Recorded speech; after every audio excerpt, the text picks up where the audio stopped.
हमारा भारत देश अनगिनत विविधताओं को अपने दामन में समेटे हुए है। ऊंचे नीचे पहाड़, झरने व खूबसूरत नदियों से बना हमारा भारत देश ऐसी कई तरह की खूबियों से भरा हुआ है।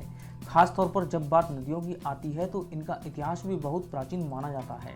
नदियां हमारे भारत देश के कई हिस्सों के लिए जीवन रेखा के रूप में मानी जाती हैं और न जाने कितने लोगों को अपने जल से संचित करती हैं। सदियों से साल दर साल गुजर गए, लेकिन नदियों ने अपनी दिशा नहीं बदली। जहां गंगा, यमुना, गोदावरी, नर्मदा जैसी पवित्र नदियों ने अपना अलग स्थान बनाया, वहीं सरयू नदी प्रभु श्री राम के वनवास काल से लेकर उनकी अयोध्या वापस आने तक की साक्षी बनी। वास्तविकता यह है कि नदियां सदियों से अपनी पवित्रता को बरकरार रखे हुए हैं। नमस्कार दोस्तों, प्रजापति ज्ञान नेटवर्क इस वीडियो में आपका हार्दिक स्वागत करता है। दोस्तों, नदियों की बात की जाए तो इनमें सरयू नदी का एक समृद्धशाली इतिहास रहा है, जिसका नाम सुनते ही हमारा मन राम नगरी में पहुंच जाता है। चलिए दोस्तों, आज अच्छे से जान लेते हैं सरयू नदी के इतिहास और इसके उद्गम के बारे में। दोस्तों, सरयू नदी का उद्गम स्थल हिमालय से उत्तरी भारत के गंगा के मैदानों में बहने वाली नदी है, जो बलिया और छपरा के बीच में गंगा में मिल जाती है। भौगोलिक दृष्टिकोण से देखा जाए तो सरयू नदी वास्तव में शारदा नदी की ही एक सहायक नदी है, जिसे सरजू के नाम से भी जाना जाता है। यह नदी उत्तराखंड में शारदा नदी से अलग होकर उत्तर प्रदेश की भूमि के माध्यम से अपना प्रवाह जारी रखती है। इसलिए यह उत्तर प्रदेश की एक विशाल आबादी के लिए पानी का प्रमुख स्रोत भी है। सरयू नदी मुख्य रूप से हिमालय की तलहटी से निकलती है और यही नहीं, उत्तराखंड और उत्तर प्रदेश के प्रमुख धार्मिक पर्यटन स्थलों के बीच से निकलती हुई यह नदी आगे 350 किलोमीटर का रास्ता तय करती है। दोस्तों, सरयू नदी का उल्लेख प्राचीन हिंदू शास्त्रों व धर्म ग्रंथों और रामायण में भी पाया जाता है। सरयू नदी गंगा नदी की 7 सहायक नदियों में से एक है। दोस्तों, त्रेता युग में भगवान श्री राम का जन्म स्थान और राज्य की धार्मिक नगरी अयोध्या सरयू नदी के तट पर बसी हुई है, जिस कारण यह भारत में और भी महत्वपूर्ण मानी जाती है। सरयू नदी उत्तर प्रदेश के धार्मिक नगरी अयोध्या के बीच से होकर बहती है, जिसे श्री राम जन्मभूमि के नाम से भी जाना जाता है।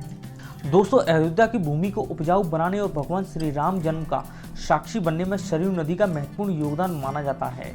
अयोध्या वास्तव में सरयू नदी की वजह से समृद्ध है, जो वर्तमान समय में एक प्रमुख पर्यटन स्थल के रूप में पूरी दुनिया में मशहूर है। दोस्तों, सरयू नदी की प्रमुख सहायक नदी राप्ती है, जो इसमें उत्तर प्रदेश के देवरिया जिले के बरहेज स्थान पर मिलती है। इस क्षेत्र का प्रमुख नगर गोरखपुर है, जो राप्ती नदी के तट पर स्थित है।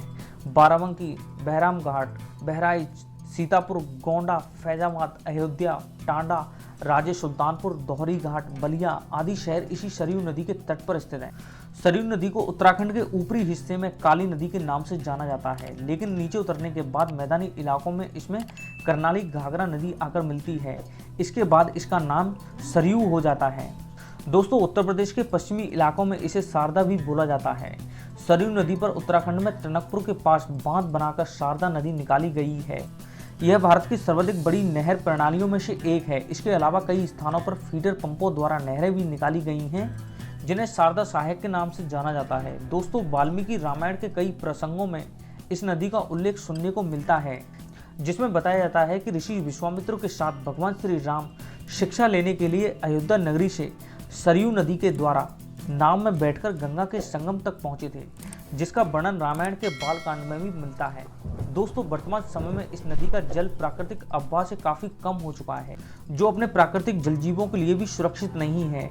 सिंसुमार या स्थानीय भाषा में जिन्हें सूंस कहा जाता है। इस नदी के सर्वाधिक प्रभावित जंतु हैं, जिनकी आबादी समाप्ति के खतरे से जूझ रही है। दोस्तों, ये थी सरयू नदी की जानकारी। वीडियो अच्छा लगे तो ज़्यादा से ज़्यादा शेयर करना। अब आपसे मुलाकात होगी एक नई वीडियो के साथ। नमस्कार, जय हिंद, जय भारत।